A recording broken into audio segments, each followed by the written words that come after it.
Kali saya akan membawakan tentang zat aditif. Mungkin Bapak dan Ibu bahkan Mama pernah mengenal kata zat aditif. Sini saya akan membahas secara rinci tentang pengertian, tujuan, penggunaan, dampak, dan jenis zat aditif tersebut. Semoga bisa berikut secara bersama. Pick it up and start up. Zat aditif. Pengertian dari zat aditif. Zat aditif merupakan zat-zat kimia yang ditambahkan ke dalam makanan selama proses produksi, pengemasan, atau penyimpanan dengan tujuan untuk meningkatkan kualitas, memperbaiki penampilan, cita rasa, tekstur, dan memperpanjang daya simpan dan keawetannya. Biasanya, zat aditif digunakan untuk membuat makanan menjadi lebih menarik, rasanya enak, rupa dan konsistensinya baik serta awet. Tujuan zat aditif dapat meningkatkan kandungan gizi, dapat menjaga kualitas dan tekstur pada makanan, dapat membuat makanan menjadi lebih tahan lama, dapat memperkaya rasa, warna, dan penampilan, dapat memberikan aroma pada makanan, dapat memberikan warna sehingga terlihat lebih menarik, dapat memperlambat pengusukan, dapat membuat roti dan kue mengembang. Penggunaan zat aditif: antioksidan untuk mencegah makanan dari proses oksidasi yang menyebabkan makanan menjadi bau. Pengatur kasam atau acidic regulator merupakan bahan tambahan pangan untuk mengasamkan, menetralkan, dan atau menurunkan derajat keasaman pada makanan. Umektan untuk menjaga makanan agar tetap lembab. Garam mineral untuk meningkatkan tekstur dan rasa. Stabilizer dan firming engine untuk mempertahankan kerutan makanan. Phenol adalah zat yang dapat menghambat pengumpulan lemak pada makanan. Pengembang atau racing engine adalah bahan tambahan pangan untuk melepaskan gas hingga meningkatkan volume adonan. Power treatment untuk memperbaiki hasil pembangunan. Degrading agent atau zat pelapis untuk memperbaiki penampilan dan melindungi makanan. Anti-kepal atau anti-caking engine adalah bahan tambahan pangan yang ditambahkan ke dalam serbuk atau granul untuk mencegah mengembangnya produk makanan kemasan. Foaming engine adalah bahan tambahan untuk menjaga konsistensi pembentukan buih. Pembentukan gel atau gelling agent adalah bahan tambahan pangan untuk gel. Dampak pemakaian zat aditif. Pertama, dampak positif: memberikan bentuk makanan yang menarik, memberikan warna pada makanan, memberikan aroma yang khas pada makanan, memberikan perlindungan pada makanan agar tidak rusak, memberikan pengawetan pada makanan agar tidak cepat kadaluarsa.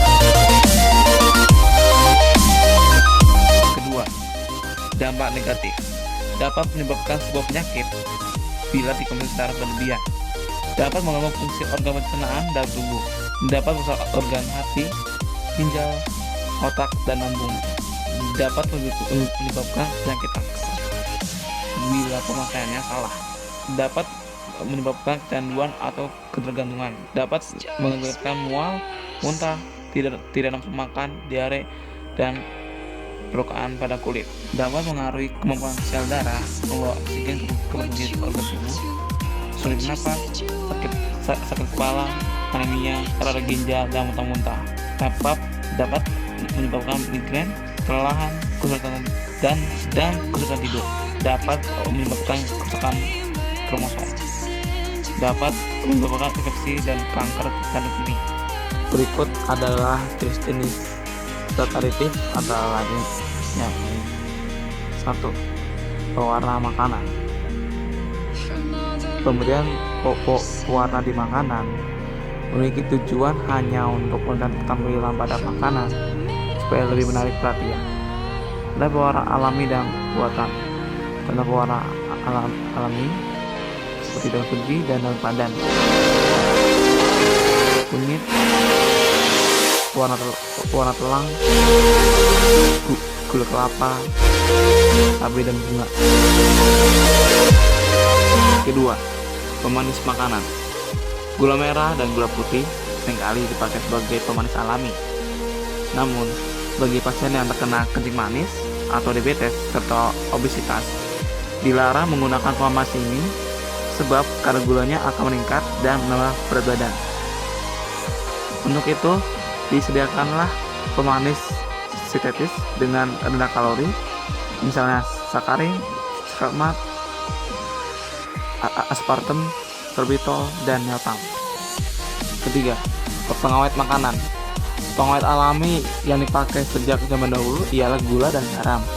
Namun, pemakaian yang berlebih ini bisa mengakibatkan sejumlah penyakit. Sementara pengawet alami efektif ialah asam cuka. Asam cuka dapat digunakan menjadi bahan pengawet guna mentimun, cabai, bawang, dan lain-lainnya. Keempat, penyedap makanan. Penyedap rasa alami dipakai sejak zaman dahulu. Misalnya garam, gula, bumbu, cuka, kelompak, bawang, dan lain-lainnya. Untuk memuaskan atau mempertegas rasa sebagian bahan makanan, misalnya daging, sayur, ikan, dan juga hidangan lainnya, dipakai penyedap rasa sintetis seperti MSG atau vetsin.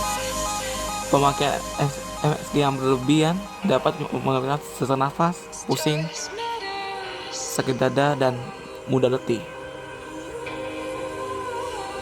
Kelima, natrium benzoat. Natrium benzoat merupakan zat aktif pada makanan asam serta minuman bersoda.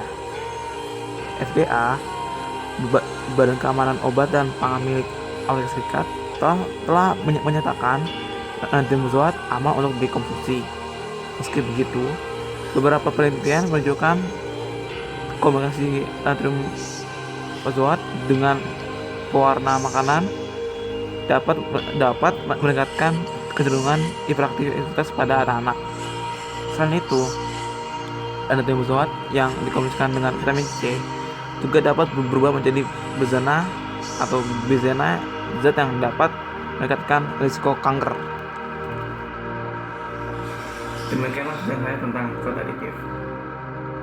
Jadi kesimpulannya adalah dengan mengenal zat aditif di sekitar kita akan membuat kita semakin selektif dan berhati-hati dalam memilih menu makanan yang sehat. Sekian dari saya, terima kasih.